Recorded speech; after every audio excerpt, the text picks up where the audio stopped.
નમસ્કાર. ચાલો આજે એક એવી સફર પર નીકળીએ જે આપણને સમયમાં હજારો વર્ષ પાછળ લઈ જશે. એક એવી ખોવાયેલી દુનિયાના રહસ્યો ખોલવા જે સદીઓ સુધી જમીનની નીચે દટાયેલી પડી હતી. હવે એક સવાલ છે, શું 4500 વર્ષ જૂનું કોઈ શહેર આપણા આજના શહેર જેટલું સ્માર્ટ હોઈ શકે? કદાચ થશે, સ્માર્ટ શહેર એટલે શું? મતલબ ઊંચી બિલ્ડિંગો, ફાસ્ટ ઇન્ટરનેટ? પણ થોભો, આજે આપણે જે પ્રાચીન નગરોની વાત કરવાના છીએ ને, એ જાણ્યા પછી સ્માર્ટ શહેરની આખી વ્યાખ્યા જ કદાચ આપણા મગજમાં બદલાઈ જશે. તો ચાલો હડપ્પીય સભ્યતાની આ અદ્ભુત દુનિયામાં એક ડૂબકી મારીએ. તો તૈયાર છો આપણી આ પુરાતત્વીય ખોજની શરૂઆત કરીએ? પહેલાં એ જાણીએ કે આ આખી સભ્યતા જે હજારો વર્ષોથી ગુમ હતી તે આખરે આપણને મળી કેવી રીતે. જરા નકશા પર નજર કરો. આ કોઈ એકલ-દોકલ શહેરની વાત નથી, પણ શહેરોનું એક આખું નેટવર્ક હતું. અને સૌથી નવાઈની વાત તો એ છે કે આજથી લગભગ 100 વર્ષ પહેલાં સુધી આપણને કોઈને ખબર જ નહોતી કે આપણી જમીનની નીચે આટલી મોટી સભ્યતા દટાયેલી છે. વિચારો, 1921માં જ્યારે આ શોધ થઈ ત્યારે ભારતના ઇતિહાસને જાણે એક ઝાટકે હજારો વર્ષ પાછળ લઈ જવામાં આવ્યો. તો આ સભ્યતાનું નામ હડપ્પા કેમ પડ્યું? કારણ કે હડપ્પા એ પહેલું શહેર હતું જે ખોદકામ વખતે મળ્યું. જો કે આ સભ્યતા મોટાભાગે સિંધુ નદીની આસપાસ વિકસી હતી, એટલે એને સિંધુ ખીણની સભ્યતા તરીકે પણ ઓળખવામાં આવે છે. અને એના જે મુખ્ય શહેરો હતા ને, એ હતા હડપ્પા અને મોહેન્જો-દડો.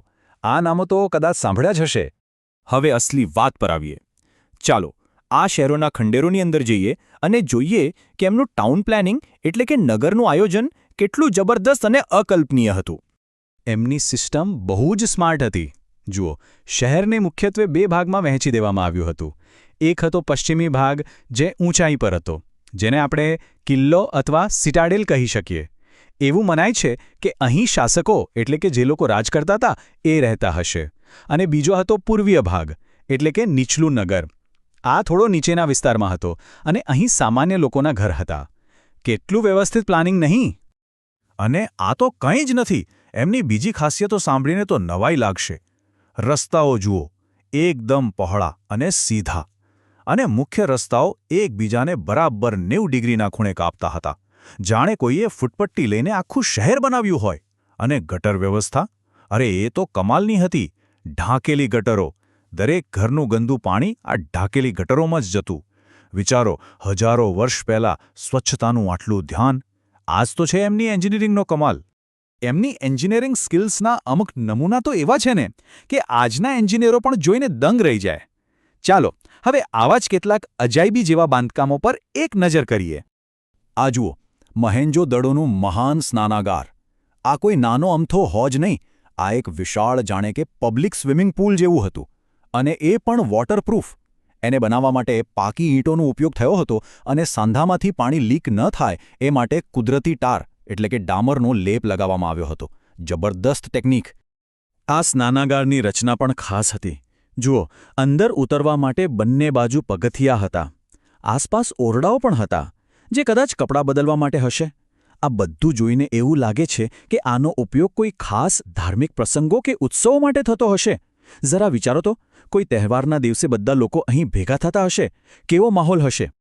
ચલો હવે મોહેન્જો-દડોથી આપણે સીધા આવી જઈએ આપણા ગુજરાતમાં. અહીં લોથલ નામનું એક સ્થળ છે. અને લોથલ કોઈ સામાન્ય શહેર નહોતું. એ હજારો વર્ષ પહેલાં દુનિયાનું એક ધમધમતું આંતરરાષ્ટ્રીય બંદર હતું. તો ડોકયાર્ડ એટલે શું? એકદમ સાદી ભાષામાં કહીએ તો એક માનવસર્જિત તળાવ જેવું, જ્યાં દરિયામાંથી મોટા મોટા જહાજો આવી શકે, પોતાનો સામાન ઉતારી શકે અને નવો સામાન ભરીને પાછા જઈ શકે. બિલકુલ આજના પોર્ટની જેમ. અને લોથલનું આ ડોકયાર્ડ એ વાતનો પાક્કો પુરાવો છે કે હડપ્પાના લોકો ફક્ત પોતાની દુનિયામાં જ નહોતા રહેતા. તેઓ દરિયાપારના દેશો સાથે જેમ કે મેસોપોટેમિયા સાથે વેપાર કરતા હતા. મતલબ કે એમનું કનેક્શન ઇન્ટરનેશનલ હતું. ઠીક છે, આપણે એમના શહેરો જોયા, એમના બાંધકામ જોયા, પણ આ ઈંટો અને પથ્થરોની પાછળ રહેતા એ લોકો કેવા હતા? એ શું વિચારતા હતા? એમની માન્યતાઓ શું હતી? આ બધું જાણવા માટે હવે આપણે પુરાવાના એક સાવ અલગ જ સ્ત્રોત તરફ જવું પડશે. આપણી આ ખોજ યાત્રાના છેલ્લા પડાવમાં આપણે કોઈ ઇમારત નહીં, પણ એક પ્રાચીન ગ્રંથના પાના ઉથલાવીશું. એક એવો ખજાનો જે શબ્દોથી બનેલો છે. એક દુઃખની વાત એ છે કે હડપ્પાના લોકો શું લખતા હતા, એમની લિપિ શું હતી, એ આપણે આજ સુધી સમજી નથી શક્યા. પણ એ સભ્યતાના અંત પછીના થોડા સમય બાદ ભારતમાં એક નવો યુગ શરૂ થયો. અને એ સમયની જાણકારી આપણને મળે છે દુનિયાના સૌથી જૂના ગ્રંથોમાંથી એક, ઋગ્વેદમાંથી. આ ગ્રંથ જાણે કે શબ્દોથી બનેલું એક ટાઈમ કેપ્સ્યુલ છે જે આપણને એ સમયમાં લઈ જાય છે. તો આ ઋગ્વેદ છે શું? મૂળભૂત રીતે એ સ્તુતિઓ અને પ્રાર્થનાઓનો એક મોટો સંગ્રહ છે. એને 10 ભાગમાં વહેંચવામાં આવ્યો છે, જેને મંડળ કહેવાય છે. અને આ 10 મંડળોમાં કુલ 1028 જેટલા સૂક્તો એટલે કે સ્તોત્રો છે. ખૂબ જ મોટો ગ્રંથ છે. પણ આ સૂક્તોમાં છે શું?